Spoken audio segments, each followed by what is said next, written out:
In this video, I'm going to teach you how to create a hyperlink in Bluebeam. This is useful when you want to link pages, websites, or documents within your PDF. Let's get started.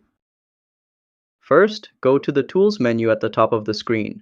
This gives you access to markup and navigation features. Then choose Hyperlink from the drop-down choices. This opens up the tool you need to assign links to specific areas. Next, choose how you want to hyperlink.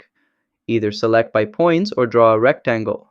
For this video, we'll go with rectangle to define the clickable area.